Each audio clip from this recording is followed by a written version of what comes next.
आज मैं आपको अपनी कविताओं के विषय में बताना चाहता हूँ जो विदेश में बोली गई। मैं 19 फरवरी से 31 मार्च तक 2014 में कुवैत में रहा, यानी 40 दिन। मैंने वहाँ एक लक्ष्य बनाया कि मैं यहाँ से एक किताब लिख के जाऊँगा और उसमें 100 कविताएं लिखूँगा जो कुवैत की याद भी होगी। कुवैत एक छोटा सा बहुत ही सुंदर, सहनशील और अमीराना देश है। छोटा देश है, पर मैंने वहाँ पे बहुत सहानुभूति देखी। मतलब हर व्यक्ति एक दूसरे को सहायता देना चाहता है। बहुत खुशहाली। मैं छोटा सा एक इंसिडेंट बताऊं। एक बार मैं खड़ा था, मेरी बेटी या मेरा दामाद कहीं ऊपर कुछ लेने गए थे, तो चौबारे पे खड़ा था। एक लंबी गाड़ी उतरी, उसमें से शेख उतरा। जब मुझे लगा आज मैं फंस गया, ये कुछ ना कुछ करेंगे। नहीं, मुझे अरबी नहीं आती थी, उनको हिंदी नहीं आती थी। उन्होंने इशारों में समझाया और मुझे नीचे उतार दिया। बस चले गए। ड्राइवर उतरा, शेख उतरा। मतलब यहाँ हिंदुस्तान में ऐसा वातावरण बहुत कम देखता हूँ मैं। बहुत चीजें वो देखता हूँ, पर मैंने कविताएं कैसे लिखी। हम शायद 8वीं 10वीं माले पे फ्लैट होगा हमारे बेटी का, तो वहां से मैं लिफ्ट से नीचे आके एक अरबी की दुकान पे जाके ये लिखता था कुछ समय, क्योंकि जब शांति थी। सड़कों पे मैंने देखा कोई साइकिल चालक मिल ही नहीं रहा, बहुत कम मोटरसाइकिल पर है। कारें ही कारें जा रही हैं, आ रही हैं, भाग रही हैं। बस कोई इतनी ना भीड़ है ना वह कारों पे है, साइकिलें बहुत कम है। तो वहाँ जब मैं कुछ बोलने लगा तो वहाँ एक व्यक्ति मेरी बोली को समझ गया। मैं पूछा, भाई तुम कहाँ के हो? उन्होंने पूछा, मैं बांग्लादेश से। अब इस एरिया में तो हमारी बोली मिलती जुलती है, उन्हें समझ लिया। इतनी देर में एक करेन वाला आया। उसने कहा, साहब आप लाहौर के हो ना? मैंने कहा, मैं लाहौर का तो नहीं हूँ, हमारे पूर्वज जरूर लाहौर के हैं। कहता, आप ये हो? मैंने कहा, कहीं ना कहीं आवाज देखो टकरा जाती है किसी न किसी एरिया में, चाहे वो दूसरी पीढ़ी में हो या किसी पीढ़ी में हो। तो मैं आपको अपने बता रहा था कि वहाँ एक कुवैत में हमारे इंडियन राइटर फोरम था। जब उनको पता चला कि मैं कुवैत में हूँ, तो उन लोगों ने मुझे निमंत्रण दिया अपने एक कवि सम्मेलन में चीफ गेस्ट के रूप में। चीफ गेस्ट में उन्होंने बुलाया। वहाँ मैंने कुछ कविताएं भी बोली, अपना भाषण भी दिया, जो भी है। और बहुत सारी ऐसी चीजें जो हैं अरब टाइम्स में आई। मुझे बड़ी खुशी हुई है कि विदेशी अरब टाइम्स के अंदर मेरा नाम एज चीफ गेस्ट में आना एक बड़ा सौभाग्य सा प्रतीत हुआ। उस दिन एक पुस्तक का विमोचन भी किया जिसका नाम है कुछ लहमें। नवनीत गांधी ने वो लिखित थी। अच्छा लगा, उन्होंने वो पुस्तक भी मुझे दी। आज जो मैं पुस्तक लेके आया था, जो मैं कहा कुछ पल जिंदगी के, कुछ पल कुवैत में, सॉरी, कुछ पल कुवैत में। अब देखिए, उसके अंदर मैं आपको बताता हूँ कि कुछ कविताएं हमने लिखी हैं। यहाँ सब कुछ है। जब मैं उस देश की में रोज शाम को घूमने जाता, बहुत ही रोशनी और बहुत ही अजीब सा दृश्य लगता है। यहाँ सब कुछ है, देखा है, सब कुछ देखा है, सब कुछ है वहां पे। पर बंदा व्यस्त खोया हुआ इंसान देखा है। हर आदमी व्यस्त है, हर आदमी व्यस्त है। छोटा देश है, पॉपुलेशन कम है, कारों पे दौड़ रहे हैं, हर आदमी व्यस्त है। इस बात की किसी को फुर्सत नहीं कि सड़कों के ऊपर फालतू में दौड़ते रहे, ऐसा नहीं। यहाँ तुम्हारे वहाँ कुछ भी नहीं है और सब कुछ है। भागती है सड़कें, कारों से, पर चलने वाला कोई नहीं है। कोई इक्का दुक्का साइकिल पे मुझे दिख जाता था, पैदल चलने वाले तो बहुत कम थे। हवा भी पराई सी लगती है, हवा भी पराई सी लगती है। हम इशारों से बोलते हैं और उनके इशारों से समझते हैं।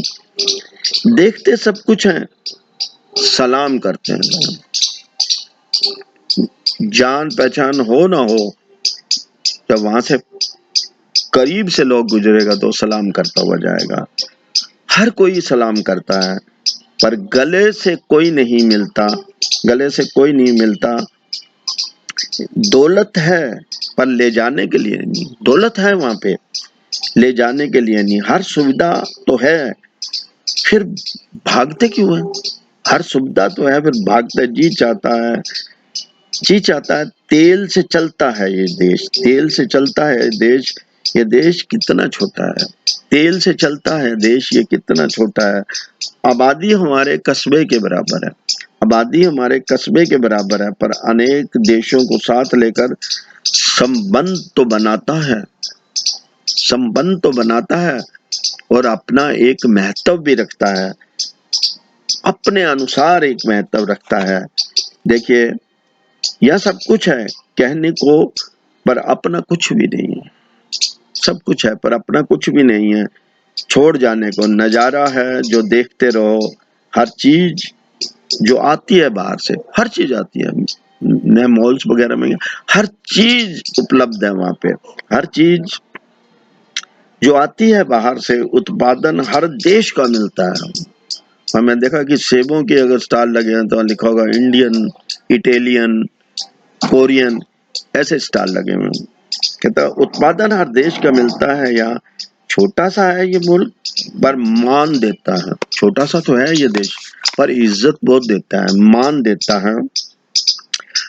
बड़ों को करिश्मा है जमी का, जहाँ तेल का भंडार है। बड़ों को करिश्मा है तेल का, जहाँ तेल का भंडार है। बनाया है जमी को भी अपने बुनियाद पर, सब कुछ मेरे देश में भी है। अब देखिए, मैं अपने देश की तरफ चल पड़ता हूँ। वहां पे सब कुछ मेरे देश में भी है। कमी एक है, कमी एक है ईमानदारी की। सब कुछ हमारे देश में भी है, पर कमी है एक ईमानदारी की। अनेकों घोटालों ने लूट लिया है, अनेकों घोटालों ने लूट कर बर्बाद कर दिया है मेरे देश को। अनेकों घोटालों ने लूट कर बर्बाद कर दिया है मेरे देश को। थकते नहीं, लगातार लूटते रहते हैं, थकते नहीं, लगातार लूटते रहते हैं।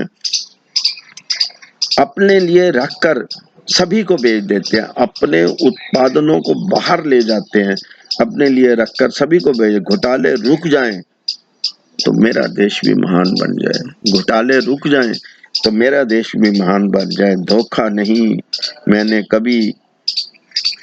कभी अपनी माँ को, भारत माँ को धोखा नहीं दिया। अगर ये घोटाले रुक जाएं, ये भ्रष्टाचार रुक जाए, ये ईमानदारी आ जाए तो मेरा देश भी महान बन जाएगा।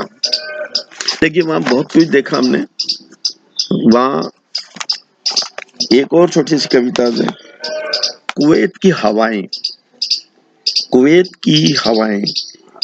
ये कुवैत की हवाएं कभी सर्द कभी गर्म, मेरे नजरिए का एक एहसास है, मेरे नजरिए का एक एहसास है। ये अलग थलग क्यों लगती है? क्योंकि हम बाहर से हैं। ये अलग थलग क्यों लगती है? इसकी गर्मी में मेरे अरमान जलते हैं। इतनी गर्मी आती है जब उसमें 50 से भी ऊपर निकल जाती है, तो क्या कि वहाँ कुवैत भी बंद हो जाता है, छुट्टियां भी हो जाती हैं। कहते हैं इस गर्मी में मेरे अरमान जलते हैं, सर्दी में अरमान ठुठकते हैं। सर्दी भी बहुत होती है, सर्दी में अरमान ठुठकते हैं। क्यों? ऐसी हवाएं तो मेरे वतन में भी चलती हैं, ऐसी हवाएं तो मेरे वतन में भी चलती हैं। सच तो ये है कि मेरा चश्मा बदल गया है, सच तो ये है कि मेरा चश्मा बदल गया है। इन चश्मों में मुझे सब बदला बदला दिखाई देता है, इन चश्मों में मेरा सब बदला बदला दिखाई देता है। मैं आपको एक छोटी सी और बताऊंगा। जब वहाँ कविताएं हम बोल रहे थे, वहाँ इंडियन राइटर फोरम है, उसके अंदर वहाँ के बड़े बड़े लोग थे, उनकी जो एक ग्रुप फोटो है जो मेरे साथ, इसके अंदर बड़े लोग थे, अरविंद रैना, डॉक्टर उमेर बैग, गुरबख्श सिंह डोगरा, शाहजहां जाफरी, बड़े लोग राइटर थे जो हमारे बॉम्बे से कई जगह से आए हुए थे। उन्होंने मेरी कविताएं सुनी, उनको अच्छी भी लगी, उन्होंने दोबारा भी न्योता दिया, पर मैं नहीं जा सका क्योंकि मैं तो वो व्यक्ति हूँ, बाहर देर तक नहीं रह सकता, सर 10-15 दिन के लिए मैं जा सकता हूँ। मैं आपको न्यूजीलैंड की बात बताऊं तो न्यूजीलैंड में 4 नवंबर को दिवाली थी, तो मैंने कहा मैं 3 तारीख को अकेला आ जाऊंगा, जबकि हर एक ने रोका, मैंने दिवाली अपने देश। अब देखिए इन दिनों के अंदर हमारी होली आ गई, होली आई हमारी, और उसके ऊपर हमने एहसास किया, एक होली के ऊपर हमने एक लिखी, होली ये कैसी होली है, क्यों वहाँ होली बहुत कम मनाई जाती है, कोई हिंदू बस्तियों में शायद कोई मनाता हो, हमारे मेरे ये होली मेरे ख्यालों की है। और देखिए जो होली हम खेलते हैं मेरे ख्यालों की है, क्योंकि मैं कुवैत में हूँ। ये होली मेरे ख्यालों की है क्योंकि मैं कुवैत में हूँ। यह होली के रंग से खेल नहीं सका, या होली के रंग से खेल नहीं सका, दिमागी तन उलझा हुआ है, दिमागी तन उलझा हुआ है। मैं भागकर अपने वतन में आना चाहता हूँ, मैं भागकर अपने वतन में आना चाहता हूँ, होली के रंग लगाना चाहता हूँ, मैं भागकर अपने वतन में आना चाहता हूँ, होली के रंग लगाना चाहता हूँ, पर ना जाने क्यों रिश्तों ने रोका, ना जाने क्यों रिश्तों ने रोका। कोरिया से भी तो मैं भागकर दिवाली मनाने आया था, कोरिया से भी तो मैं भागकर दिवाली मनाने आया था। ये कैसा मोह आकर्षक है जो मुझे खींचता है, हर जगह अपने त्योहारों को मनाया है, चाहे कहीं भी हो। ये मैंने थोड़ा अनुभव था, अनुभव तो बहुत ज्यादा था, पर मैं थोड़ा आपके साथ शेयर किया है।